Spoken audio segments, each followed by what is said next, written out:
नमस्कार, कैसे हैं आप सभी? उम्मीद है बहुत अच्छे होंगे, खुश होंगे, स्वस्थ होंगे, अपने-अपने घरों में सुरक्षित होंगे।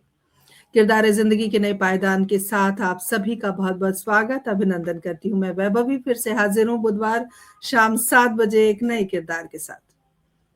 आज किरदार ज़िंदगी के 176वें पायदान पर यानी कि 176 मोती हमारे साथ हमारी माला में पिरोए जा चुके हैं और एक बेहतरीन शख्सियत के साथ रूबरू हूँ।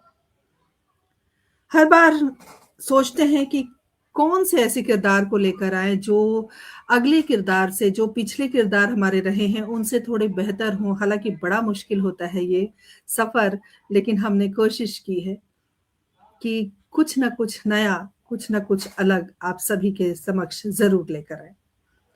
आज एक ऐसी शख्सियत से रूबरू करा रही हूँ, डॉक्टर रोशनदीप श्रीमाली जी से आपकी मुलाकात होगी, जो नेशनल प्रेसिडेंट हैं, human rights and social justice scout and guide की कैप्टन भी हैं, बहुत संवेदनशील महिला हैं, साथ ही समाज सेवा करने वाली एक समाज सेवी भी हैं।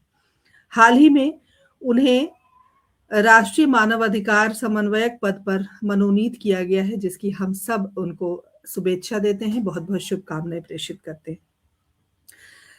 श्रीमाली जी का स्वभाव बहुत ही शांत है, बहुत स्नेहमयी है और हर व्यक्ति जो समाज की सेवा करना चाहता है या समाज से जुड़ा हुआ है, वो कहीं न कहीं बहुत संवेदनशील होता है। तो श्रीमाली जी भी इसी तरह की महिला हैं और महिलाओं के प्रति उनका एक अलग रुझान रहा है, उनकी ज़रूरतों को, उनकी अ, जो कहते हैं उनके हक में जो आवाज़ उठाई जाती है, उसमें वो बहुत आगे बढ़-चढ़ के हिस्सा लेती हैं और बहुत सारे उन्होंने ऐसे कार्य किए हैं, जिससे महिलाओं को बहुत लाभ पहुँचा है।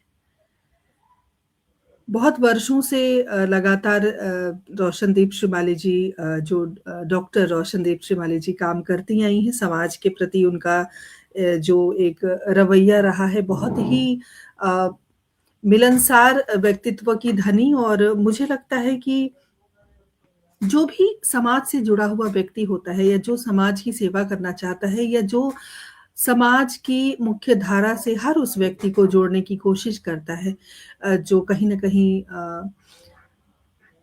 दूर है या उनको दूर रखा जा रहा है।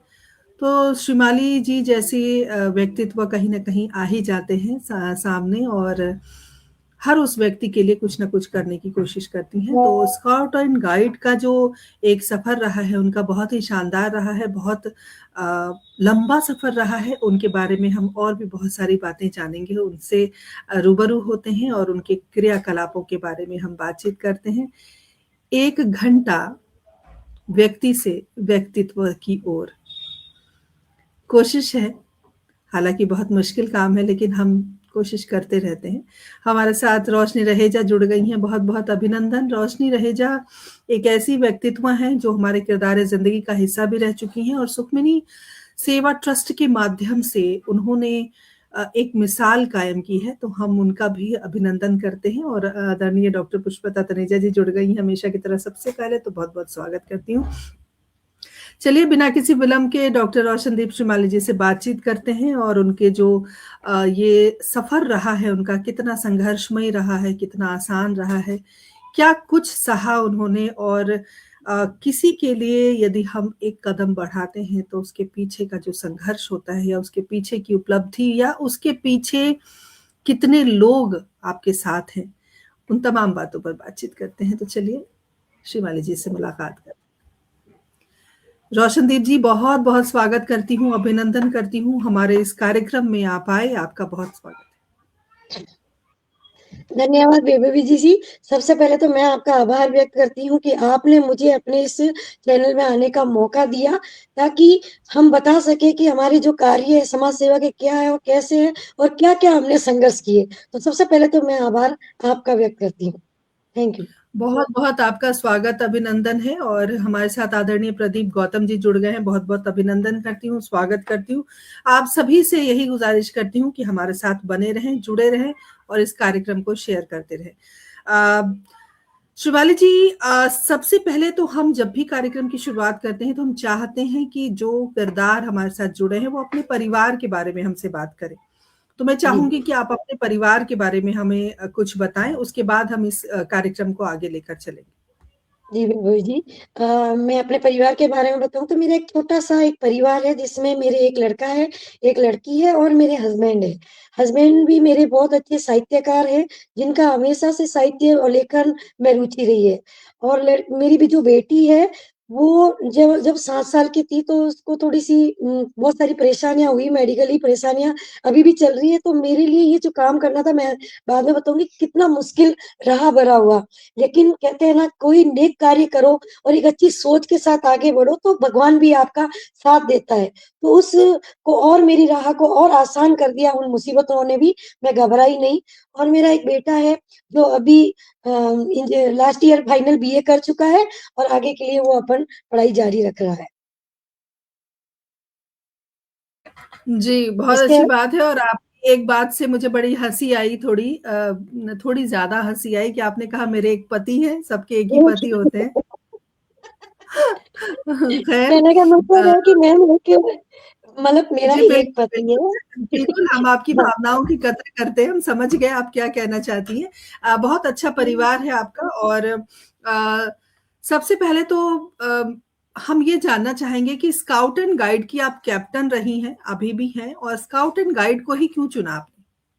जी मैम, मैं आपको बता दूँ विगत 20 सालों से मैं स्काउट गाइड में हूँ। स्काउट गाइड एक ऐसा जो जीवन जीने की शिक्षा बढ़ाता है, जीवन को कैसे जिया जाए और अनुशासन में रहकर आप कैसे कार्य करो और उसके साथ में आपको नेतृत्व क्षमता बढ़ाने में जो महत्वपूर्ण योगदान देता है, वो मेरा स्काउट गाइड है।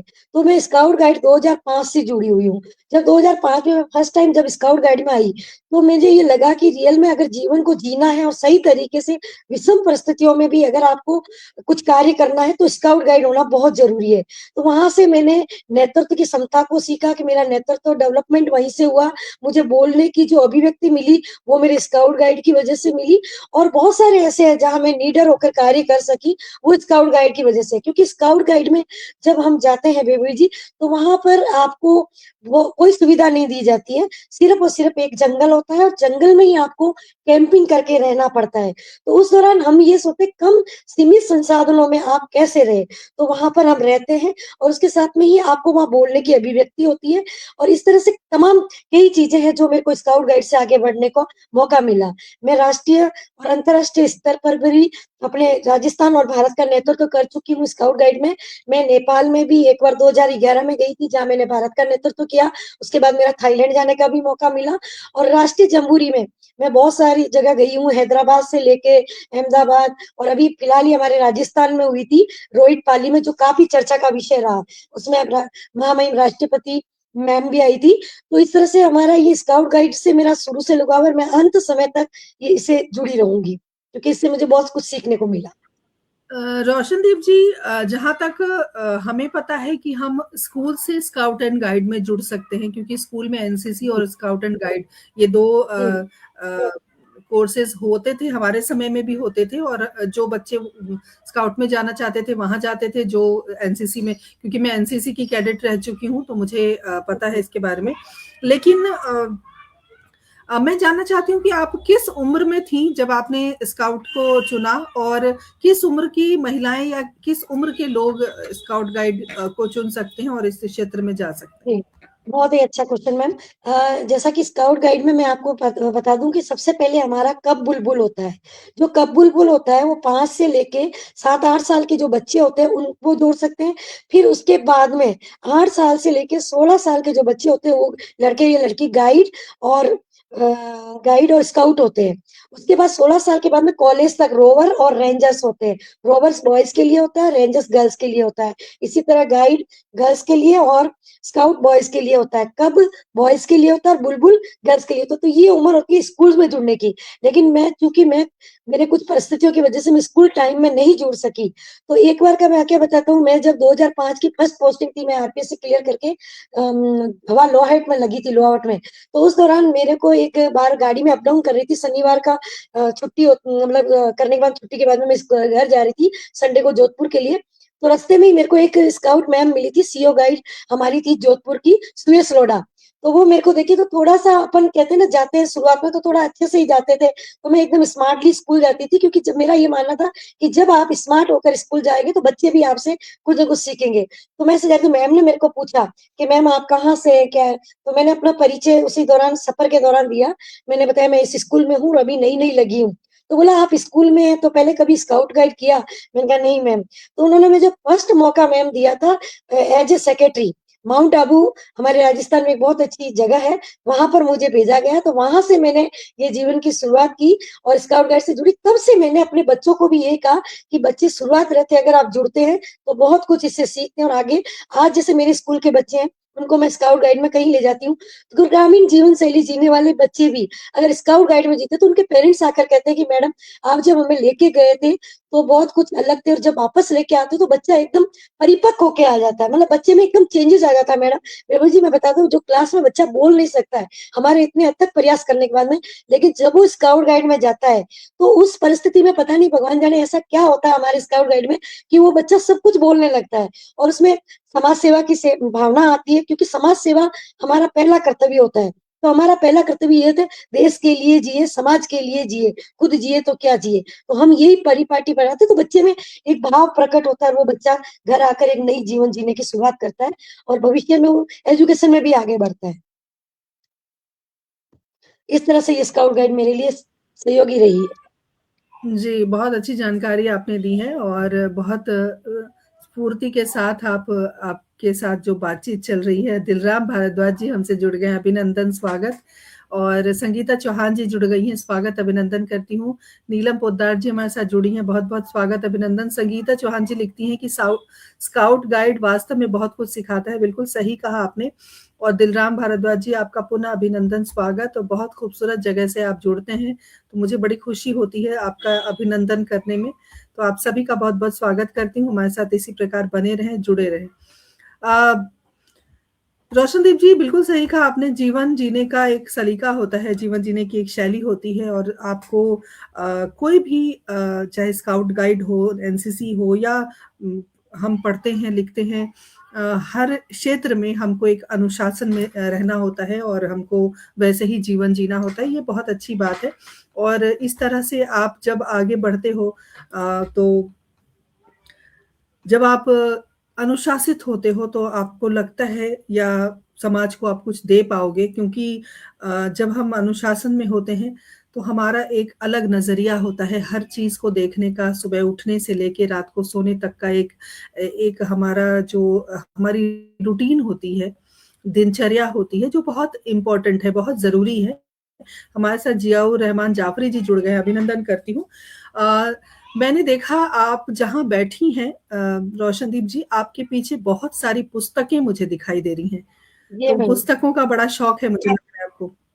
अच्छा, आपको पुस्तकों का बड़ा शौक है तो मैम मैं बता दूँ मैंने जैसा अभी बताया आप हँसे भी होंगे कि मेरे एक हस्बैंड, तो वो एक हस्बैंड का मतलब ही ये होता है कि एक जो यूनिवर्सल चीज़ के बारे में अपन बात करते हैं, तो वो एक शब्द का प्रयोग होता है और मैं भाग्यशाली हूँ कि मुझे एक ऐसे शख्स से भगवान ने मिलाया, जो अपने आप में रियल में अनुकरणीय है और मेरे लिए हमेशा वो अनुकरणीय रहे हैं। तो ये जो बुक्स देख रहे हैं मैम, ये सब उनका ही भंडार है, साथ में थोड़ा बहुत मैं भी उनके साथ में लग जाती हूँ, पढ़ती हूँ। तो उन्होंने कम से कम अभी तक 20 किताबें लिख चुके हैं, जो at present university MDS university Ajmer में डिप्टी रजिस्ट्रार हैं और सर का शौक हमेशा लिखने पढ़ने में रहा है।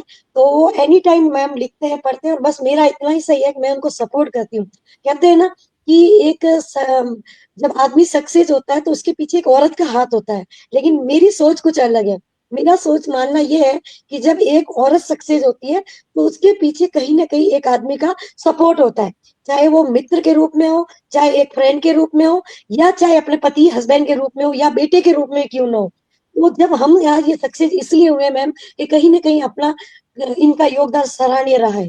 तो मेरा ये हमेशा मानना है कि महिला सशक्तिकरण की अगर मैं बात करूं तो अक्सर महिलाएं जाती है महिला सशक्तिकरण में महिला सशक्तिकरण की बात में एक बात बताना चाहूंगी कि महिला सशक्तिकरण यही नहीं है कि सिर्फ आप कम कपड़े पहनकर या कहीं जाकर आप सशक्तिकरण की बात करते हो, महिला सशक्तिकरण तभी सार्थक होगी जब आप एक उचित परिधान पहनकर आप अगर बात करते हो, कम कपड़े पहनकर महिला सशक्त होना बिल्कुल ही मतलब ये फुहड़पन की बात होता है। आज अधिकतर आप देख रहे हैं, मैं इसकी भी कटास करूंगी आपके यूट्यूब के मार्फत, जो महिलाएं जैसे आज आए दिन यूट्यूब पे चैनल पे अपन देखते हैं, कम कपड़े या अपनी शरीर का प्रदर्शन करके यूट्यूब पे सस्ती लोकप्रियता हासिल कर रही है, तो इसका भी हमें विरोध करना चाहिए। हम कम से कम पढ़े लिखे जो सभी लोग हैं जागरूक होकर अपनी संस्कृति को बचाना चाहिए, क्योंकि देखिए मैम, हमारी संस्कृति का पहनावा ये है कि साड़ी या हमारा जो भी है, ये सलवार सूट तक हम लिमिट मान सकते हैं कि अच्छा परिधान है, लेकिन आप एकदम फुहड़पन पर आना, ये महिला सशक्त होना, तो ये तो मैं इसको भी विरोध करती हूँ। अगर कोई भी भाई बहनें नाराज होती तो भी हो, लेकिन अपन आपका क्या मानना है, आप खुद बताइए इसके विषय में। मैं आपसे एक क्वेश्चन पूछती हूँ। बिल्कुल सही कह रही हैं आप। हमारी संस्कृति, हमारी सभ्यता ये इस बात की इजाज़त कतई नहीं देता है, और ऐसा कुछ होना भी नहीं चाहिए। और डॉक्टर सूर्य प्रकाश मिश्रा जी हमारे साथ जुड़े हैं, अभिनंदन करती हूँ। सत्यपाल अरोड़ा जी हमारे साथ जुड़े हैं, मनोज जी हमारे साथ जुड़े हैं, बहुत-बहुत स्वागत, अभिनंदन आप सभी का। इसी प्रकार हमारे साथ बने रहें, जुड़े रहें, और बहुत कुछ आपको ज़रूर सीखने का अवसर मिलेगा, क्योंकि हमारा जो ये कार्यक्रम है वो हम पूरी कोशिश करते हैं कि कुछ ना कुछ ज्ञान वर्धक हो और आपको ज्ञान आप तक जरूर पहुंचे। रोशनदीप जी, बिल्कुल सही कहा आपने। अपनी सभ्यता और अपनी संस्कृति को छोड़ना बिल्कुल बेकार की बातें हैं, और भारत हमेशा से महान रहा है, और हमारी परंपराओं की वजह से, हमारी सभ्यता की वजह से और हमारी संस्कृति की वजह से। तो मुझे लगता है कि इससे जरा सी भी किसी तरह की कोताही नहीं बरतनी चाहिए। और हमारे साथ रितंभरा सिंह जी जुड़ गई हैं, जो मेरी बहुत बड़ी फैन है। मैं आपका बहुत-बहुत स्वागत, अभिनंदन करती हूँ। मुझे बहुत खुशी होती है जब रितंभरा जी का नाम मैं लेती हूँ, क्योंकि आपका एक भी व्यक्ति अगर ये आपसे कहे रोशनदीप जी कि मैं आपकी बहुत बड़ी फैन हूँ या मैं आपका बहुत बड़ा फैन हूँ, तो आपको बड़ी खुशी होती है। मुझे भी बड़ी बहुत खुशी खुशी होती होती है। है इस तरह। तो चलिए इस कार्यक्रम को हम आगे बढ़ाते हैं, और जिस तरह से आपने कहा कि पति का साथ, परिवार का साथ बहुत ज़रूरी होता है। कभी भी हम कुछ भी करना चाहते हैं तो उसके लिए, लेकिन मुश्किलें बहुत आती हैं। जब बिल्कुल आप मैम। कुछ करना चाहते हो या कुछ आगे बढ़ते हो तो मुश्किलें बहुत आती हैं। तो आपकी ज़िंदगी में किस प्रकार की मुश्किलें आई और कैसे आपने इसको ओवरकम किया? जी मैम। देखिए जी मैम, मैं आपको पहले बताना चाहूँगी कि जो मैंने अपनी जीवन की शुरुआत एक सोच के साथ की, कि अगर शिक्षा और सेवा के ज़रिए किसी एक जीवन में भी मैं बदलाव ला सकूँ, तो वही मेरी सबसे बड़ी उपलब्धि होगी। यही मेरी सोच रही, और यही सोच मेरे पिताजी की थी। मेरे पिताजी शुरू से समाज सेवक थे, तो मैंने अपने बचपन से ही उनको देखा कि जैसे एक बार का उदाहरण मैं आपको देती हूँ। जोधपुर में मैं रहती थी, तो मेरे पापा ने एक पूरी बस्ती बचा रखी थी। उस बस्ती के अंदर एक बार फॉरेस्ट वालों ने, फिर पापा ने किसी गरीब घरों को बताया था, तो पापा ने उन गरीब घरों को बसाने के लिए एक पूरा एरिया पापा ने काट दिया, लेकिन फॉरेस्ट वाले अचानक आए और रात में बिना कोई नोटिस दिए वहां पर आग लगा दी। तो आप बिलीव नहीं करोगे मैम, सबसे पहले उस आग लगी झोपड़ियों में, जो झोपड़ियां बसा के रह रहे थे वो गरीब लोग, वहां पर मेरे पापा ने मुझे और मेरे भाई, एक भाई है और एक छोटा और था भाई, मतलब दोनों भाइयों को, तीनों बहन भाइयों को वहीं पे लेटा दिया उस आग में, कि जलाना है तो पहले मेरे बच्चों को जलाओ। तो वो, मैं उस समय काफ़ी थोड़ा समझदार थी, थोड़ा समझती थी। यार पापा आग में हमें लेटा दिया, ये ऐसा क्यों? मेरी मम्मी भी रोने लग गई कि आप ऐसा क्यों करो? लेकिन पापा में एक और देखा, तो मैंने वो बचपन में मेरी क्लिक की। लेकिन बाद में जो मेरे पापा के चेहरे पर खुशी थी, तो मैंने मेरे पापा को एक क्वेश्चन किया, पापा आपने, आपको क्या मिला अगर हम जल जाते तो? तो पापा ने कहा, बेटा होना होता, लेकिन आज तुम जले नहीं, कई घरों को जलाने से बचा दिया और कितने घरों की खुशियाँ दी। वो खुशियाँ मेरे चेहरे की एक मुस्कान है, और यही तुम जीवन में आगे बढ़ना। अगर किसी का भला करके एक मुस्कान अपने चेहरे पे ला सको, तो वही एक मुस्कान हमेशा के लिए लाना। तो उसी उद्देश्य को, मेरे पिताजी की एक सीख को लेके आज पिताजी स्वर्ग में हैं, और आज अगर पापा होते तो और मेरा ये इंटरव्यू आप द्वारा लिए देखते, तो नो डाउट पापा बहुत खुश होते। तो मैं मेरे पापा को ये समर्पित करती हूँ कि मेरी जो भी समाज सेवा चली है, तो उस दौरान मैंने ये समाज सेवा इस तरह से शुरू की। फिर मैंने समाज सेवा, मेरे लिए कोई पद या पहचान नहीं है, मतलब कि मेरी एक दिनचर्या का हिस्सा बन गई थी। शुरू से ही मैंने बच्चों, महिलाओं और ज़रूरतमंद लोगों के लिए करने की, मतलब हमेशा काम करने के लिए प्रेरणा मेरे पिताजी से मिलती रही। शुरुआत मैडम मैंने करी जब मैं 2005 की, ये शुरुआत की बता रही हूँ, 2005 में जब मेरी पोस्टिंग हुई, वहाँ से मैं कुछ ज़्यादा जागरूक होकर कार्य करने लगी। 2005 में जब मैं पोस्टिंग हुई, प्रथम एक मेरे ग्रामीण जिले में मेरी पोस्टिंग हुई थी। वहाँ पर जब मैं ये कार्य करने गई तो वहाँ मैंने देखा कि मैम स्कूल के अंदर मैं खुद एक गवर्नमेंट शिक्षिका हूँ और थोड़ा यहाँ कहना भी मेरे लिए अच्छा नहीं लगेगा, लेकिन सही बात को कहना ही यही आपको मतलब हो सकता है इससे बाद में मेरे खिलाफ बहुत कुछ हुआ, तो वो बाद में बताऊँगी। वहाँ पर जब मैं अध्ययन करा रही थी बच्चों को, तो वहाँ मैंने देखा मैम बालिकाओं के लिए कोई टॉयलेट नहीं था और जो हमारा मिड डे मील मिलता था, वो एक बच्चों को ऐसे ही डाल दिया जाता था। तो सबसे पहले मैंने वहाँ आवाज़ उठाई। जैसे ही इस आवाज़ को उठाई तो मेरे सारे स्टाफ वाले मेरे खिलाफ हो गए, लेकिन मैं डरी नहीं। उन्होंने ग्रामीण जनों को जाके बताया कि ये मैडम ऐसे है, ये कर रही है, नेतागिरी कर रही है। ग्रामीण जनों ने मेरा आके विरोध किया क्योंकि मैम सबको कुछ न कुछ मिलता है। इन चीज़ों में सब योगदान होता है। मैंने ग्रामीण जनों को फिर समझाया, प्रेम से मैं आपके बच्चों के लिए लड़ रही हूँ, आपके बच्चों के हित के लिए बात कर रही हूँ। तो उन्होंने समझा और मेरा सहयोग करने लगे।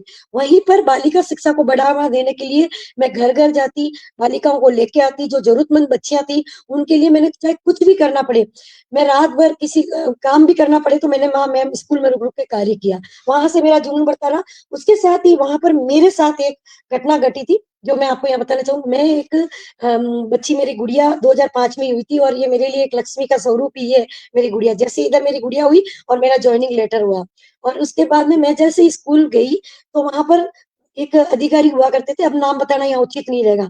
मैं उस अधिकारी के पास में जॉइनिंग लेने गई, बहुत दिनों बाद जब गए, तो उस अधिकारी ने एक बहुत बड़ा कमेंट किया था मेरे को मैम, अपनी महिलाओं के ऊपर। मतलब वहाँ पर मेरा एकदम दिमाग ये ये अधिकारी ऐसे क्या बोल रहा है? मैडम मैं शुरुआत में थी, प्रोविज़नल पीरियड में थी, मैं डरी नहीं, मैंने उस अधिकारी को चाँटा मार दिया। खुलेआम बोल रही हूँ। आज वो अधिकारी जब मेरा इंटरव्यू देखेगा तो भी लगेगा और खुलेआम मैंने उसको चाँटा मारा, मैंने कहा अपनी माँ-बेटी को ऐसा बोला करो, किससे बोल रहे हो? वहाँ से मेरी जो 2005 की कई ऐसी नई लड़कियाँ थी, उनको भी एक अच्छा प्रोत्साहन मिला कि यार मैम आप जैसे साथ हो, तो वहीं से फिर मेरी शुरुआत हुई शिक्षक नेता के रूप में। और मैंने वहाँ से एक समूह सिंह मेड़तिया मेरे साथ थे, जो मेरे शुरुआती दौर में मेरा साथ दिया। समूह सिंह मेड़तिया के साथ मैंने सहयोग लिया और हमने शिक्षक हितों के लिए लड़ाई करना शुरू किया। वहाँ से मेरी लड़ाई लड़ते फिर घर तक आई। जब घर तक आई मैंने बात अधिकारों की करी, महिलाओं के हित की बात करी, तो कई बार मेरे समाज से मुझे बहिष्कार करना पड़ा। मेरे समाज वालों ने कहा ये फालतू की बातें कर रही है, बेतुकी बातें कर रही है, इसको समाज से बाहर करो। और ये ज़हर का घूँट मेरे हस्बैंड को पीना पड़ा। मेरे हस्बैंड को बुलाया कि आपकी पत्नी फालतू की बातें करती है, आपको समाज में गुनाहगारी देनी पड़ेगी। मेरे पति का सहयोग मैंने जैसा कि आपको बताया बहुत रहा है और आज भी उनके सपोर्ट की वज़ह से मैं आगे बढ़ती हूँ। उन्होंने कहा, "कर लो, मेरी पत्नी ने कोई ऐसा बुरा काम तो किया नहीं, समाज से बाहर कर दो, वो काम तो करेगी।" मैं हिम्मत नहीं हारी, मेरे पति ने भी मेरा साथ दिया और वही समाज आज जब आपके चैनल का या मैं कुछ भी अपनी उपलब्धियाँ डालती हूँ, तो बधाई देता है। लेकिन फिर भी मैं कहते हैं परिवार वाले सबसे पहले आपका सपोर्ट करते हैं, सिर्फ़ आपके बच्चे या आपके हस्बैंड। इसके अलावा मैं जहाँ तक सोचती हूँ मैम कि बाहर के लोग आपको ज़्यादा सपोर्ट करेंगे, घर वाले ही आपका विरोध करेंगे कि फालतू की बातें करती है, आपको पागल समझेंगे। तो इस तरह से कई बातें आई मेरे जीवन में, जो मैं आगे बढ़ती रही। इसी आगे बढ़ते-बढ़ते दौरान मेरे दिल्ली आना हुआ और दिल्ली में आप जैसे शख्सियत मिली, तो आपसे भी मैं काफ़ी इंस्पायर हुई कि जैसे आप क एक महिला होकर किस तरह से कार्य करते हो। मैं हर एक छोटे से जो छोटा-सा इंसान भी अगर मुझे मिलता है, तो मैं उससे इंस्पायर होती हूँ। और आपसे तो आप इतने बड़े किरदार हो, तो मैं आपकी बहुत बड़ी फ़ैन हूँ। मैम आपके दूसरे फ़ैन क्या होंगे, मैं भी आपकी बहुत बड़ी फ़ैन हूँ, क्योंकि आप हमेशा एक ऐसे से क्यों आपके यूट्यूब को मैं देखती हूँ, चैनल को देखती हूँ, आप हमेशा एक अच्छी-अच्छी सक्सेस को लेके आते हैं, जिनसे मैंने कुछ सीखा है और मुझे आगे बढ़ने की प्रेरणा मिलती है। इसी दौरान रोशनी रहेजा और राजू रहेजा मेरे एक अच्छे मतलब भाई और बहन दोनों एक मैं उनको बहन भी समझती हूँ और भाई भी समझती हूँ। तो दोनों हस्बैंड वाइफ है, तो मेरे भाई-भाभी भी हो सकते हैं, लेकिन मैं उनको कहती हूँ उसको रोशनी को बहन मानती हूँ और भैया को भैया मानती हूँ।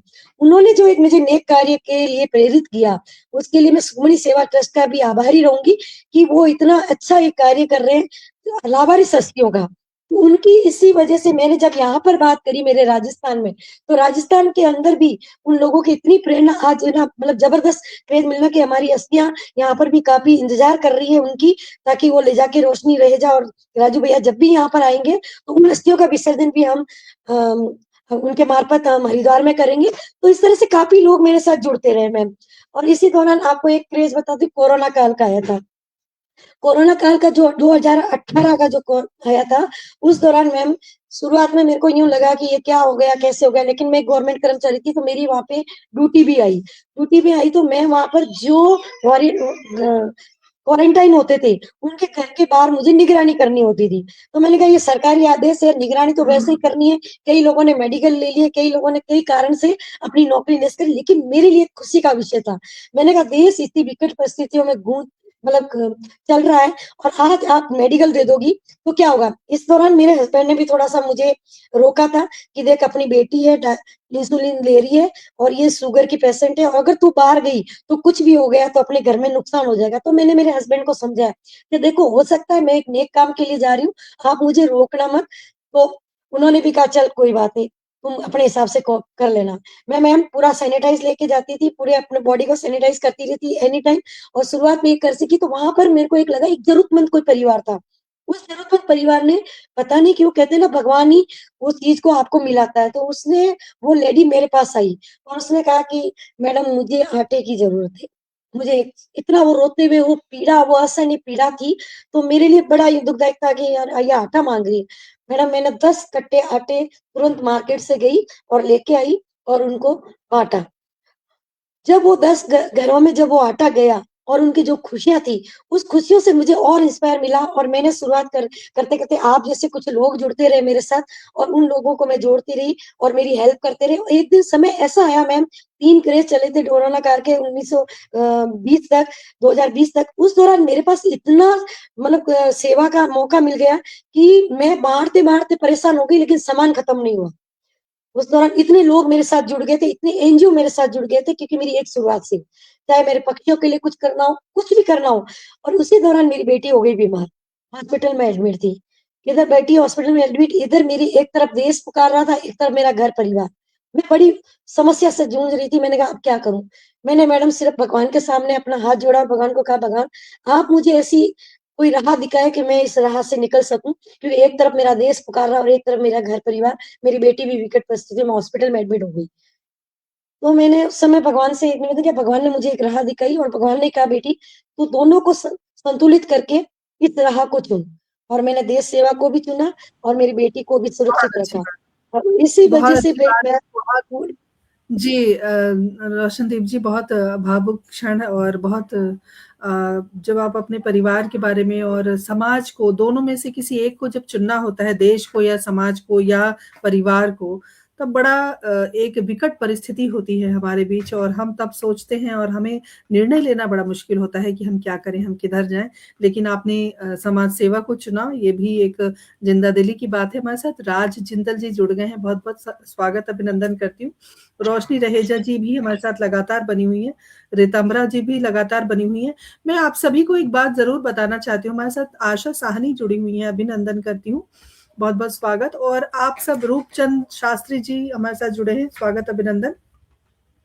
एक बात मैं आप सबसे कहना चाहती हूँ कि अगर आप हमारे संस्थान से जुड़ना चाहते हैं या वक्त जिस तरह आप श्रोता के रूप में हमारे साथ जुड़े हैं, अगर आप वक्ता के रूप में हमारे साथ जुड़ना चाहते हैं तो एक नंबर फ्लैश हो रहा है 9958157108। इस नंबर पर आप हमसे संपर्क कर सकते हैं और अपनी कोई भी बात हम तक पहुंचा सकते हैं। और अगर आप हमसे जुड़ना चाहें तो जरूर इस नंबर पे फोन करें। उषा मिश्रा जी हमारे साथ जुड़ गई हैं, अभिनंदन करती हूँ उषा जी, बहुत बहुत स्वागत करती हूँ।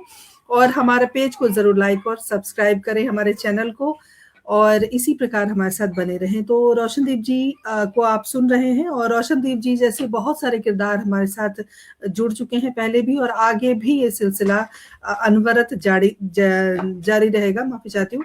तो मैं यही कह रही थी कि हौसला जो किसी भी व्यक्ति के अंदर है, उस हौसले में कोई कमी नहीं होनी चाहिए। समाज की सेवा करें, चाहे देश की सेवा करें या आप अपने परिवार की ही करें, लेकिन हौसला हमेशा बुलंद रहे। और अच्छा लग रहा है आपसे बातचीत करके, और मैंने सुना है कि कुछ कविताएं भी आप लिखती हैं, तो मैं आपसे गुजारिश करूंगी कि आप कविताएं भी जरूर हमें सुनाएं।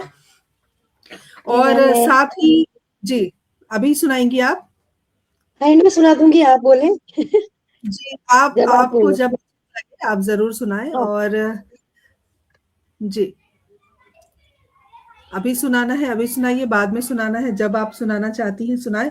लेकिन अभी जब मैंने आपका परिचय दिया, और उस जी मैम। परिचय में एक परिचय ये भी है कि आपको राष्ट्रीय मानवाधिकार समन्वयक पद पर मनोनीत किया गया है, तो इसके बारे में भी हमारे दर्शकों को आप बताएं कि ये संस्था किस प्रकार कार्य करती है, क्या कार्य करती है, और जी ह्यूमन मैम। राइट से भी आप जुड़ी हुई हैं, उसके बारे में भी हम जानना चाहेंगे। जी। जी मैम, थैंक यू। देखिए मैम, जैसा कि ह्यूमन राइट्स, आपको इससे पता चल रहा है कि जो अधिकारों की बात करता है, तो ये जो संस्था है हमारी दोनों, जहाँ पर भी समाज सेवा का कोई भी कार्य हो, चाहे वो शिक्षा के क्षेत्र में हो या महिला सशक्तिकरण की बात हो या महिलाओं पर होने वाले अत्याचार हो या बालिका शिक्षा को बढ़ावा देना हो, इस तरह से तमाम जो भी कार्य होते हैं हमारे, इसी संस्था के मार्फत में होते हैं। और जो ये अभी मैं जो फिलहाल जुड़ी हुई हूँ, यूथ पार्लियामेंट ऑफ द, ये अभी जैसा आप आने वाला समय एआई का है, और हमारे राजस्थान में भी आपने सुना होगा अरावली बचाओ, अरावली बचाओ। तो इसके ऊपर विशेष काम, अरावली बचाओ अभियान के ऊपर भी यहाँ विशेष काम किए जाएंगे। और जो अच्छे लेखन के क्षेत्र में कार्य करते हैं, जो भी जैसे आप जैसे लेखिकाएं हैं, जिनको कोई प्लेटफॉर्म नहीं मिलता है, तो वो प्लेटफॉर्म भी हम लोग यहाँ पर अवेलेबल कराते हैं। तो इस तरह से तमाम कार्य जो हमारे इस संस्था के मार्फत होते हैं। अभी लेटेस्ट हमने महाराष्ट्र में 21 आदिवासी जोड़ों की शादी करवाई थी मैम। 21 आदिवासी जोड़ों की शादी भी हमारे ह्यूमन राइट्स के तहत ही करवाई गई थी। और इसके तहत ही ऐसे कई जैसे सामूहिक विवाह है, महिला सशक्तिकरण पर हमारी पर्ची चर्चा होती रहती है। और हमारी एक बहुत ही अच्छी सक्रिय कार्यकर्ता है महाराष्ट्र से, सरिता मालू।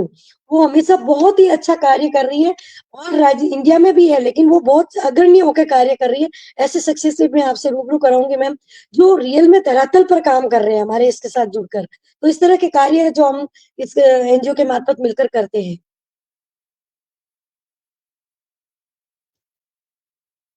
जी, बहुत अच्छी जानकारी आपने दी। और राज जिंदल साहब ने एक बात लिखी है, एक संदेश है उनका कि 13 मई 1997 को इन्होंने भी एक महिला की जान बचाई उसके पति के विरुद्ध जाकर। तो मैं सर आपको नमन करती हूँ, इस तरह से आपने किसी की मदद की है, ये बड़ी बात है। और इस तरह हर व्यक्ति को जब भी मुझे लगता है समाज सेवा करना या समाज सेवी होना, ये कोई मेडल नहीं है, ये कोई तमगा नहीं है कि आप अपने सिर पे लटका के घूमें। मुझे लगता है जब भी जिस व्यक्ति को कुछ भी अगर किसी की मदद करने की ज़रूरत, तो मैं नहीं कहूँगी, मदद करने का मौका अगर मिलता है तो ज़रूर करें। क्योंकि समाज सेवा कोई समाज सेवी ही करे या कोई एनजीओ करे या कोई संस्था करे, ऐसा ज़रूरी नहीं है। हम और आप भी कर सकते हैं। जब भी मौका मिले, किसी ज़रूरतमंद की ज़रूरत को पूरा कीजिए, यही समाज सेवा है। तो जिंदल सर, बिल्कुल। मैं आपको बहुत प्रणाम करती हूँ। और बहुत सुंदर आपने बात लिखी, और बहुत ज़रूरी भी है। आप अपने मन की बात यहाँ हमसे शेयर कर सकते हैं। और ताम्रा जी, मुझे पता है आप बहुत अच्छी हैं और आपको हमारा कार्यक्रम बहुत ज्ञानवर्धक भी लगता है, तो हमारे साथ आप बने रहें। अगर आप चाहती हैं कि आप वक्ता के रूप में हमारे साथ जुड़ें, तो आप हमसे संपर्क करिए। आप इसी प्रकार हमारे साथ जुड़े रहें, बने रहें और हमारे कार्यक्रम को शेयर करते रहें। रोशनदीप जी, कितनी कविताएं लिखी आपने अब तक? अभी तक तो मैम लिखी है, लेकिन आज के लिए स्पेशल मैंने जो लिखी है वो बता देती हूँ। चलिए, वैसे अभी सुना थोड़े ही दिन पहले दीजिए, सारी सुना सुना देते ही हैं, दीजिए। चलो। अभी तो एक लिखिए कि अभी तो सफर बाकी है, अभी तो सफर बाकी है, थक कर रुक जाना मंजिल नहीं होती, संघर्ष से डर जाना तकदीर नहीं होती, जो घिर कर फिर से उठ जान लेता है, उसकी जीत में कभी तस्वीर नहीं होती, उसकी जीत कभी तस्वीर नहीं होती। राहें अगर कठिन हो तो मुस्कुराना सीखो, राहें अगर कठिन हो तो मुस्कुराना सीखो, अंधेरों में भी दीपक जलाना सीखो, अंधेरों में भी दीपक जलाना सीखो। खुद पर विश्वास ही सबसे बड़ा शस्त्र है, खुद पर विश्वास ही सबसे बड़ा शस्त्र है, हर हाल में आगे बढ़ना सीखो, हर हाल में आगे बढ़ना सीखो। अभी तो बहुत कुछ बदलना बाकी है, अभी तो बहुत कुछ बदलना बाकी है, हर हाथ में उजाला भरना बाकी है, हर हाथ में उजाला भरना बाकी है। जब तक सपना अधूरा है, जब तक एक भी सपना अधूरा है, समझो अभी तो सफर बाकी है, अभी तो सफर बाकी है। बहुत सारी कविता है मैम जो मैंने बहुत बहुत सुंदर, बहुत बढ़िया कविता। और संजय जी जी, भी हमारे साथ लगातार बने हुए हैं। अच्छा, एक बात और मैं जानना चाहती हूँ आपसे कि आप उड़ान जी से भी मैम। जुड़ी हुई हैं, तो उड़ान संस्था के बारे जी, में आप ज़रूर हमारे दर्शकों को बताएँ। जी मैम। मैं उड़ान से भी मैं जुड़ी हुई हूँ। जैसा कि आपको पता है उड़ान भारत सरकार द्वारा एक है, जिसके अंदर भी जो पिछड़े वर्ग के लोग हैं, उनके लिए स्पेशल कार्य किया जाता है और पिछली विगत वर्ष बेबू जी 8 मार्च को मुझे उड़ान के द्वारा सम्मानित भी किया गया। तो मेरा एक निवेदन रहेगा यहाँ तमाम जो भी लोग जुड़े हुए हैं, तो आप ऐसी जगह से जुड़कर अगर पिछड़े वर्ग के लिए मेरा एक मानना है कि अगर किसी समाज का उत्थान करना है, तो लास्ट पंक्ति में जो बैठा है उस व्यक्ति को आप अग्रिम पंक्ति तक पहुँचाने का कोशिश करेंगे तो समाज ऑटोमेटिक आगे बढ़ेगा। और मेरी यही सोच रहती है, मैं कभी जाति, धर्म या इस पे कभी वार्ता नहीं करती हूँ। मैं हमेशा ये देखती हूँ अगर कोई पिछड़े वर्ग का स्पेशली अगर पिछड़े वर्ग का और पिछली लाइन में बैठा है, तो पहले उसको आगे बढ़ाने की कोशिश करती हूँ, तो मैं स्वतः ही आगे बढ़ जाती हूँ। तो मेरा भी ये निवेदन रहेगा कि आप उड़ान जैसी संस्था से काम करें, ताकि ये उन लोगों के लिए स्पेशल कार्य कर रहा है, जो पिछड़े वर्ग है, जो आगे कहीं नहीं बढ़ पा रहा है, उनके उत्थान के लिए। आज अगर बात करें तो काफ़ी महिलाएँ हमारी आगे बढ़ चढ़कर भाग ले रही है इसमें, उड़ान के ज़रिए। और उड़ान एक आपको ऐसा प्लेटफ़ॉर्म देता है जो राष्ट्रीय लेवल का प्लेटफ़ॉर्म है, जहाँ पर काफ़ी सांसद लेवल के जो राजनेता हैं अच्छे से अच्छे, वो भी इसमें जुड़े हुए हैं और वो आपको एक मनोबल प्रदान करेंगे। तो ऐसी संस्था से भी आप जुड़े, इसके लिए भी आप मेरे से संपर्क कर सकते हैं, कैसे क्या जुड़ना है, तो वो भी मैं आपको बता सकती हूँ। जी, बहुत अच्छी बात है और उषा मिश्रा जी लगातार हमारे साथ बनी हुई हैं, राज जिंदल जी भी बने हुए हैं हमारे साथ, संजय जी भी लगातार हमारे साथ बने हुए हैं। आप सभी का बहुत स्वागत। डॉक्टर विनीता साहनी हमसे जुड़ गई हैं, स्वागत अभिनंदन करती हूँ। आज बहन पीछे रह गई, एक बहन तो हमेशा पहले ही जुड़ती हैं। खैर, आपका बहुत-बहुत स्वागत अभिनंदन। मेरी आदत है छेड़छाड़ करने की, खैर मेरा काम ही है। और रोशनदीप जी बहुत अच्छी बातचीत आपके साथ चल रही है और समय कैसे पंख लगाए उड़ रहा है पता ही पंख नहीं चल लगाए रहा। मुझे। जी रोशनदीप जी आपसे बात करके हमें बहुत खुशी हुई। आपने अपने संघर्षों के बारे में, अपनी परेशानियाँ और एक ज़िंदा-दिली वाली बात है कि आप एक ज़िंदा-दिल इंसान होकर आप समाज के लिए कुछ करना चाहती हैं, अपने परिवार को साथ लेकर और परिवार का सहयोग मिला है, ये बड़ी अच्छी बात है। चलते-चलते हमारे दर्शकों के लिए आप क्या कहना चाहेंगी? मैं चलते-चलते दर्शकों के लिए एक ही बात कहना चाहूँगी कि आपका अगर काम करना मन, बुद्धि और विवेक से अगर काम किया जाए, तो उसके लिए कोई भी आपके लिए बाधाएँ नहीं होगी। क्योंकि जहाँ आपका मन, बुद्धि और विवेक काम करता है, वहीं पर आप इसको आगे होकर प्रेरित होके काम करोगे। एक मैं महिला के लिए कहती हूँ कि कोमल हूँ कमज़ोर नहीं, शक्ति का नाम नारी है। तो अगर महिला है और अपने आप को कमज़ोर समझती है कि मैं कुछ नहीं कर सकती, ऐसा नहीं क्योंकि एक महिला है, तो उसको कई परेशानियाँ आएगी और मैंने आपको पहले ही कहा कि मेरा मानना है कि पुरुषों का साथ हमेशा आपको आगे ही बढ़ाएगा, ना कि पीछे करेगा। क्योंकि अपन अक्सर मानते हैं कि पुरुष प्रधान समाज है, लेकिन मैं कभी ऐसा नहीं मानती क्योंकि अगर महिला कहते हैं ना, ये जो जीवन होता है हमारा, ये एक गाड़ी के पहिया बराबर 2 पहिए जब बैलेंस में होके चलेंगे, कि हम अकेले अपनी-अपनी अधिकारों की बात करेंगे और पुरुष को एकदम साइड में कर लेंगे, तो हम कभी आगे नहीं बढ़ेंगे। तो वही मैं जीवन में करती हूँ। मेरे हस्बैंड को हमेशा यही कहते हैं कि रोशन तुम कोई भी काम करो, तुम्हारी एक सोच बहुत अच्छी लगती है कि तुम हमेशा जहाँ भी जाते हो, पुरुष प्रधान की कभी बात नहीं करती हो। हमेशा ये कहते हो एक मेरे म पुरुष का हाथ मेरे पीछे है। तो इससे क्या होता है कि मैम अपन पुरुष को कोस भी नहीं सकते। मेरा ये मानना भी है कि आप कहते हो भले महिला सशक्त होगी, आप कभी अकेले कभी भी चले जाना। आपको एक बड़ा यूँ ऐसे लगेगा जब भी हमारा भाई या हमारा पति हमारे साथ होता है तो हम एकदम अपने आप को वो महसूस करते हैं। एक कहते हैं ना एक अपने आप के एक किसी का छत्र हो अपने ऊपर, तो हमारा वो डर नहीं लगता, हमारे को भय नहीं लगता है, तो वो हमेशा महसूस होता है, तो हमेशा इनको साथ लेकर ही चलना चाहिए, मेरा ये हमेशा मानना रहता है, कि कभी पुरुष के बिना आपका जीवन अधूरा है। क्योंकि गाड़ी के 2 पहिए होते हैं और 1 पहिया भी अगर डगमगा गया, तो आपका जीवन हमेशा वो अलग हो जाएगा। अगर जैसे स्त्री और पुरुष है, उनमें दोनों में से अगर एक भी चला गया, तो पुरुष के बिना स्त्री अधूरी है और स्त्री के बिना पुरुष अधूरा है। तो मेरा ये हमेशा मानना रहता है। दूसरा मैम मैं ये कहना चाहूँगी अभी फिलहाल ही राजस्थान में हमने सुखमणि सेवा ट्रस्ट का जो अभियान है, उसको हमने शुरुआत की है और मेरा पुष्कर विशेषकर पुष्कर से ये शुरुआत मेरी रही है, क्योंकि यहाँ पर जो भी हमारी लावारिस हस्तियाँ हैं, उनका हमने यहाँ से शुरुआत की है। और राजस्थान में तमाम जितने भी लोग अगर आपके साथ जुड़े हुए हैं, तो वो मेरे से कॉन्टैक्ट कर सकते हैं कि हम सुखमणि सेवा के ट्रस्ट के द्वारा जो भी लावारिस हस्तियाँ हैं, जो लावारिस लाशें हैं, उनका हम अंतिम संस्कार करने का कार्य करते हैं। लावारिस हस्तियों का विसर्जन हम हरिद्वार में करेंगे और आगामी ये अति शीघ्र यहाँ से अस्थियां हरिद्वार के लिए प्रस्थान करेगी, जहाँ रोशनी रहेजा और राजू जी रहेजा यहाँ पर आएंगे और सुखमणि सेवा ट्रस्ट का पूरा राजस्थान में विस्तार होने जा रहा है। बहुत बढ़िया, एक महत्वपूर्ण जानकारी आपने दी है और सुखमनी सेवा ट्रस्ट बहुत नेक काम कर रहा है और हम सबकी शुभकामनाएं उनके साथ है। और एक मुझे लगता है कि किसी को मुक्ति देना बहुत बड़ा काम है और सुखमनी सेवा ट्रस्ट की ओर से ये जो मुक्ति प्रदान की जा रही है, ये बहुत बड़ी बात है और हम सबको प्रेरणा लेनी चाहिए। और मैं बहुत शुभकामनाएं देती हूँ। रोशनदीप जी, आपको भी बहुत शुभकामनाएं।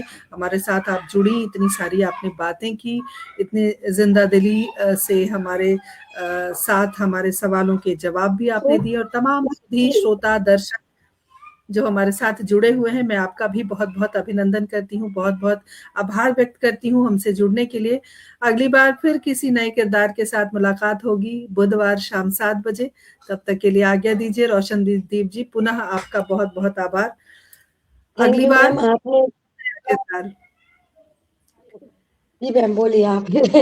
आपका बहुत-बहुत आभार कि आपने हमें यहाँ पर बोलने का मौका दिया और एक अच्छी जो लोगों को हम प्रेरित कर सके कुछ-कुछ। तो मैं अंत में एक चीज़ और वापस कहना चाहूँगी कि कभी जीवन में मेरी वैसे कविता से आपको संदेश दे दिया था कि रुकना तो अभी है ही नहीं, लेकिन जीवन में कभी भी रुकना नहीं, चाहे कैसी भी कठिन परिस्थितियाँ आ जाए, आपको घबराना नहीं है।